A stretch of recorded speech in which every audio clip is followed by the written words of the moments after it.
ओए तँ चाहिँ के गराइस? बोली आउँदैन थियो र? बलात्कार गर्ने मान्छे मारेर आएको। मैले पनि त केटी नै हानेर आएको नि। ए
दुईटालाई त तिमीले मार्यो तेस्रोलाई चाहिँ किन मार्यो? हाँ? किन केही त बोला। ए बोल न केही त बोला, कम से कम केही त बोल। तिमीले हत्या गरेको व्यक्तिको पनि आमा थियो होला, बाबु, काका, काकी, दाजु, भाइ, दिदी, बहिनी।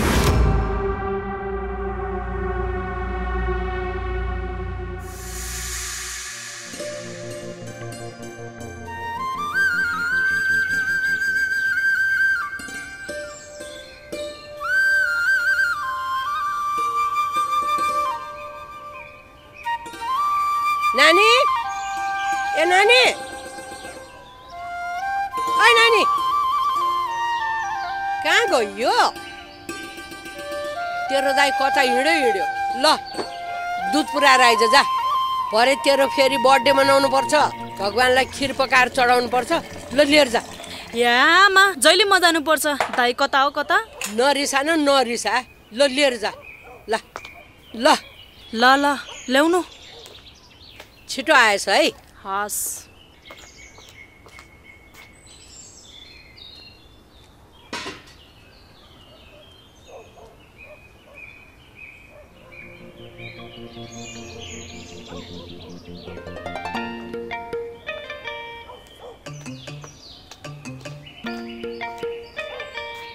आमा ढोक गरी भाग्यमानी भयो। अनि बाला कस्तो छ आमा? उस्तै छ। भाइ बहिनी खोइ त? भाइ चाहिँ खोइ कता गयो, बहिनी चाहिँ दुध पुर्याउने गएकी छ।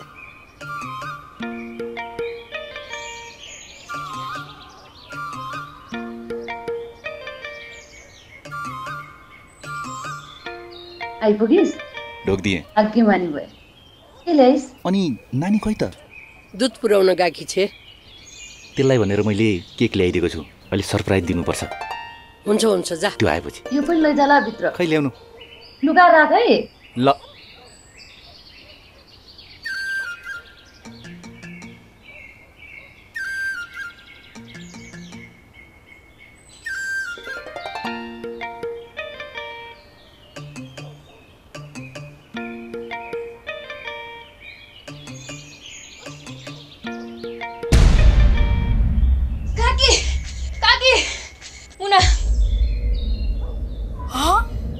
के भएर? मुना उता खोलामा लडिरहेछ।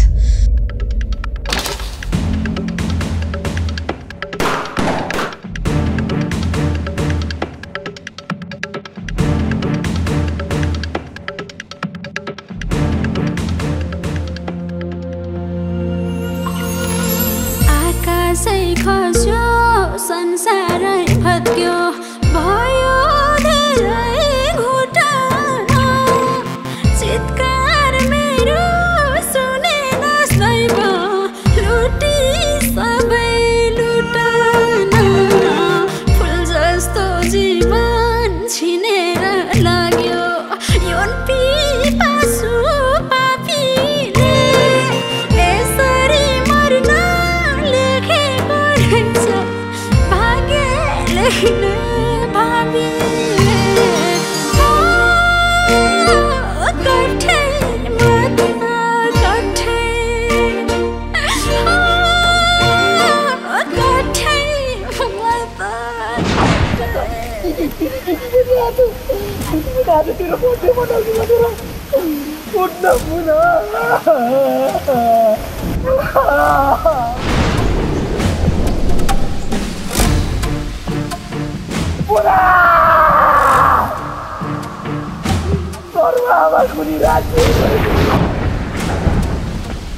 माफ देऊ है बहिनी तिमीलाई दिन पाइन गुहार तिम्रो अन्तिम सासमा पनि हेर्न पाइन मुहार कुन राक्षसले बनाइदियो तिम्रो यस्तो गति भाषा प्यारी तिम्रो दैनी भावी बोलाती भाषा प्यारी तिम्रो दैनी भावी बोलाती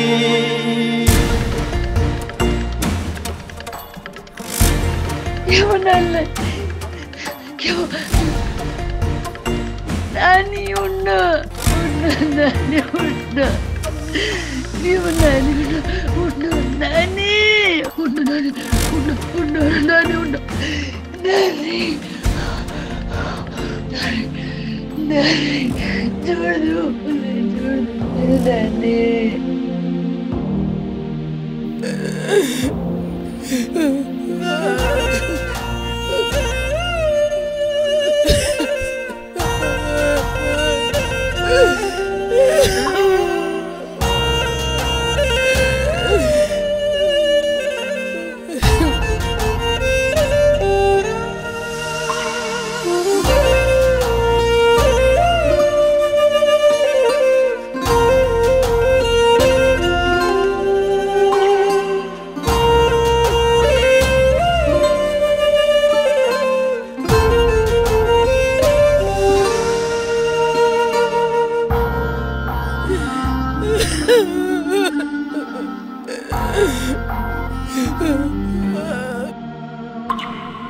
के देख्नु पर्यो के भोग्नु पर्यो यो मेरोमा मैले मै दुखी माथि यो बजार पाता वर्षाइदिस् नि तैले भगवान साँच्चै त यति किन बानिस र कठोर भन्न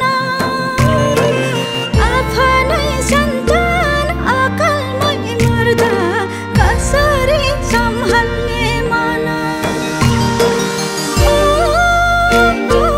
कठै तिमी कठै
नानी छोड्नु मलाई छोड्नु नानी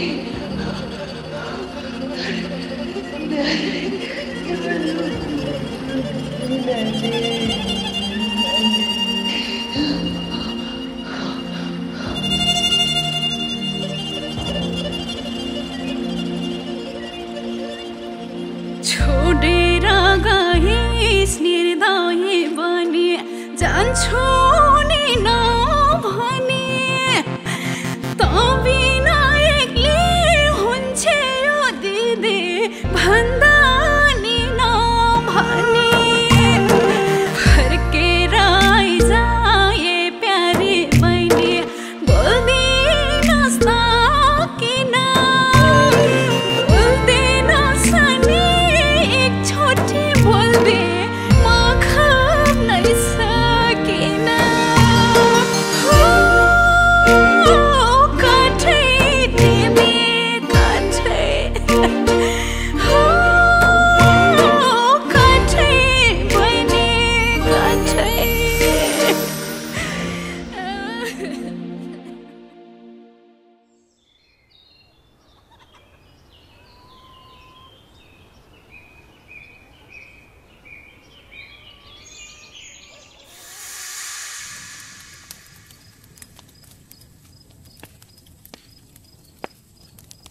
आमा मलाई त दिदीले झैँ बिहा गरेर नपठाउनु ल म त सधैँ हजुरहरूलाई पालेर बस्छु ल ल त नजालिस् नि त ल के खान्छस् अलिकति भयो भयो भयो पर्दैन हजुर नै खानुहुन्छ गर्वमै टुए मन बुझ्थ्यो होला कसरी बुझाऊ अब मै मर्ने बेला छोरीको लास काखलिनु पर्यो जब अकालमा छोरी लुटी मर्दा मर्छिन्छन् सबै आमा भोलिका दिन छिमेकमै अर्के नलुटियोस् रामा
बेनाजु मेरो दिललाई कहिले दुःख नदिनु है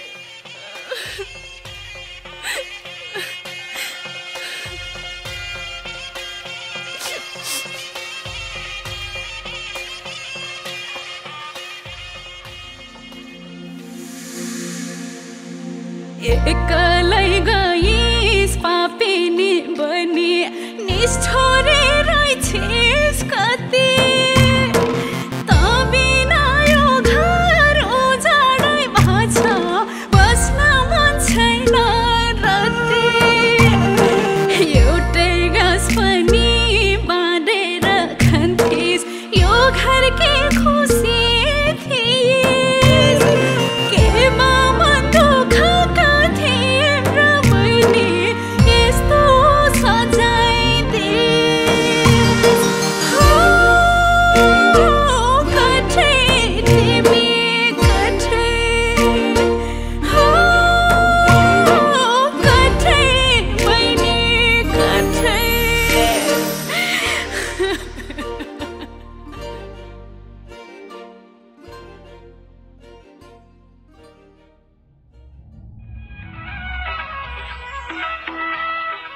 समाजमा जघन्य अपराध बढिरहेका बखत फेरि अर्को घटना थपिएको छ।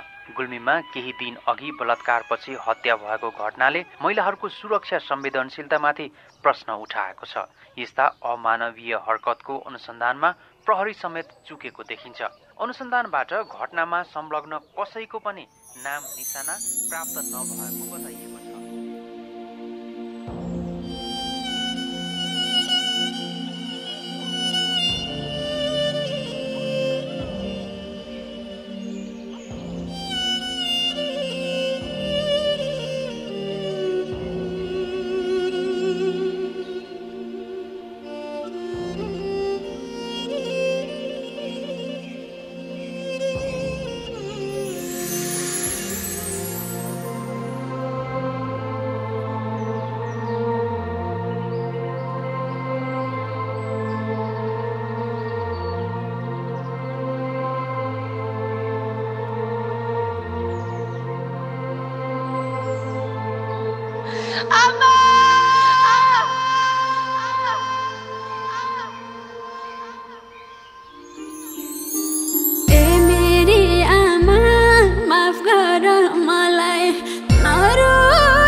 तैँले त्यो अपराधीलाई देखेर पनि आजसम्म किन नभनेकी छ?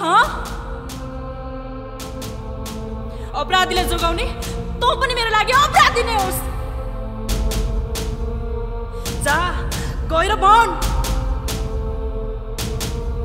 तैँले जसलाई देखिस् गएर भन्।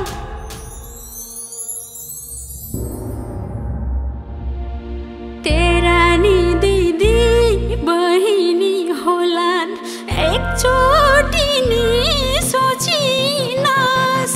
धेरै नै रोए करे मैले चित्कार मेरो सुनिनस्।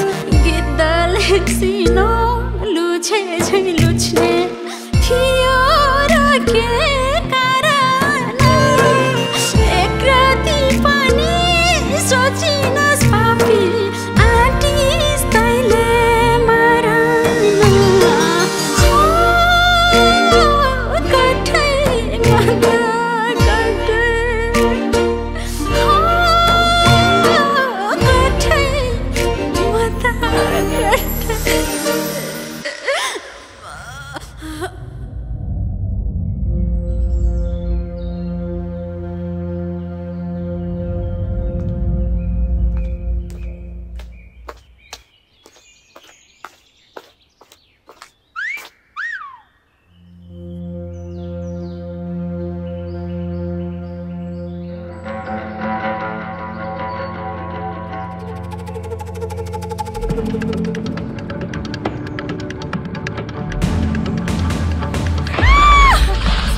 कसको कसम बहिनी छोड्दिन नि म अब बलात्कारी हत्याराको अन्त्य गर्छु म जब तिमी जस्ता हजार चेली अकालमै मर्दा हरेक दाइको जिम्मेवारी छाँगाबाट झर्दा हरेक दाइको जिम्मेवारी छाँगाबाट झर्दा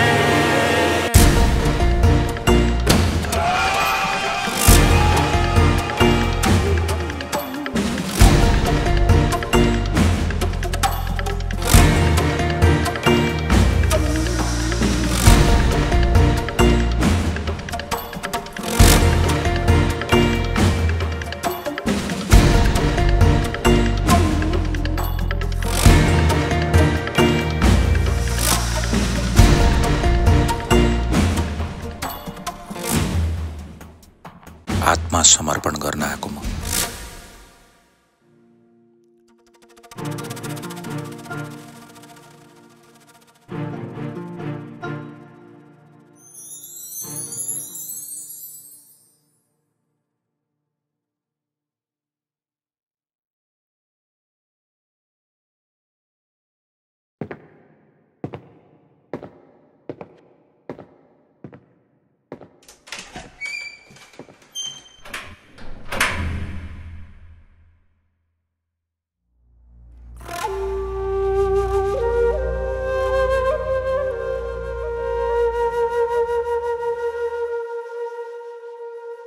समाजमा जब रक्षकहरू नै भक्षक बन्छन् तब अन्यायको विरुद्धमा न्यायका हजारौं स्वरहरू यसरी नै गुन्जिन बाध्य हुनेछन्।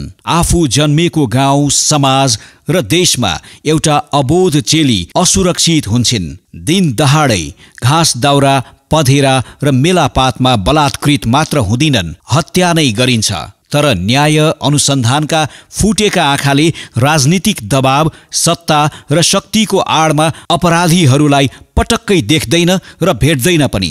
उल्टो बलात्कारीलाई नै प्रोत्साहन गरिरहेको यो अवस्थामा प्यारी बहिनी गुमाएको एउटा दाजुको हृदयमा दन्केको राकोले कसरी न्याय पर्खेर बस्न सक्छ?